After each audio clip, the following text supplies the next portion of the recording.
Viewers, জন্মের পর থেকে দেখে আসছি এমপিরা যদি একতলা বাড়ির মালিক হয়ে থাকে, আগামী 5 বছরে সে বাড়ি হয়ে যায় 5 তলা।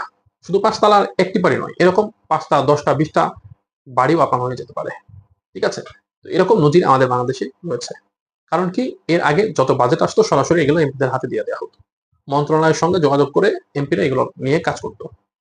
দেখা যাচ্ছে 80% মেরে দিত আর 20% কাজ করতো। কিন্তু এইবার এমপিদের হাতে সরাসরি কোনো কিছুই যাবে না।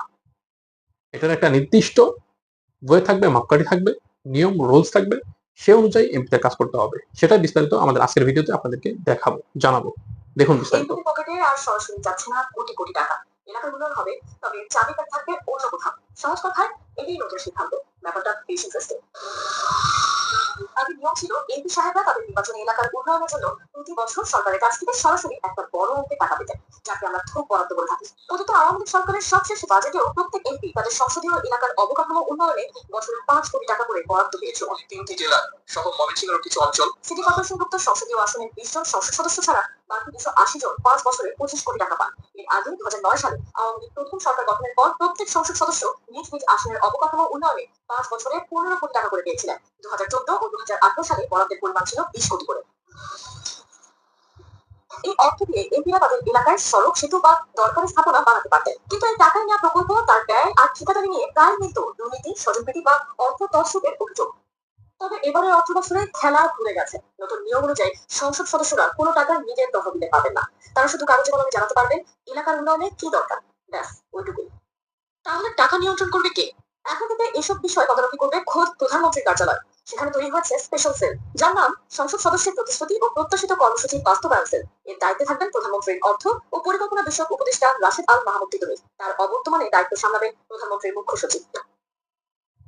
নতুন নিয়মের বরাদ্দ যেভাবে মিলবে, এমপি লিখিত প্রস্তাব দেবেন, এরপর যাচাই বাছাই করবে প্রধানমন্ত্রীর কার্যালয়ের স্পেশাল সেল। এরপর অনুমোদন পেলে তা পাঠানো হবে সংশ্লিষ্ট মন্ত্রণালয়।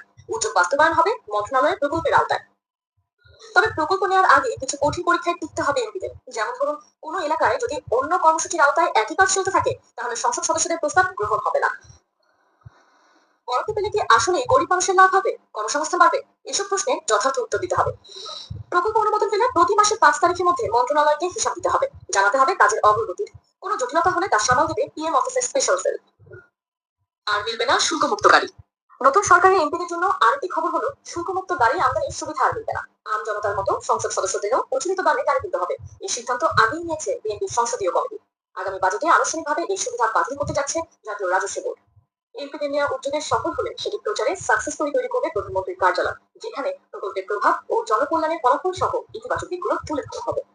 বর্তমান সরকার বা বিএনপি সরকার সরকারে আসার পর থেকে যে উদ্যোগগুলো নিয়েছে, বিরোধী দলের লোকেরাও সেগুলোর প্রশংসা করেছে। কিছু কিছু জায়গায় একটু ভুল, কিছু জায়গায় সংশোধন, সবকিছু মিলিয়ে এই সরকার একটা ব্যালেন্সড সরকার বলা যায়। কিন্তু যেহেতু বয়স এখনো খুব বেশি হয় নাই, টিকে থাকতে পারবে কি পারবে না সেটাও বলা যাচ্ছে না।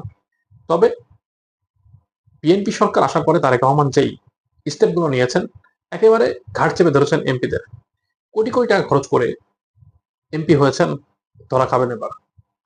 কারণ টাকার আপনার কাছে আসবে না, টাকা সরাসরি প্রধানমন্ত্রীর কাছ থেকে নিয়ে আসতে হবে।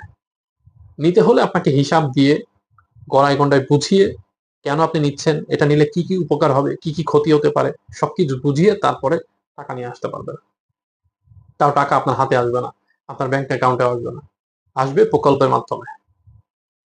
আর সেখান থেকে কাজ বুঝিয়ে তারপরে টাকা প্রকল্প নিতে পারবে। বেঁচে গেলে ফেরত দেবে, লাগলে সেটা আবার জানাবে। তবে এমপিদের যে রাঘব বলে একটা ব্যবস্থাপনা বাংলাদেশের মধ্যে ছিল, সেটা থাকছে না। এজন্য যারা কোটি কোটি টাকা খরচ করে এমপি হয়েছে তাদের মাথায় হাত, যারা ইনভেস্টর ছিল তাদের মাথায় হাত। তারেক রহমানের বা বিএনপি সরকারের এই সিদ্ধান্ত আপনার কাছে কেমন মনে হয়েছে অবশ্যই ভিডিও কমেন্ট বক্সে জানাতে ভুলবেন না। সবাই ভালো থাকবেন, সুস্থ থাকবেন। আল্লাহ হাফেজ।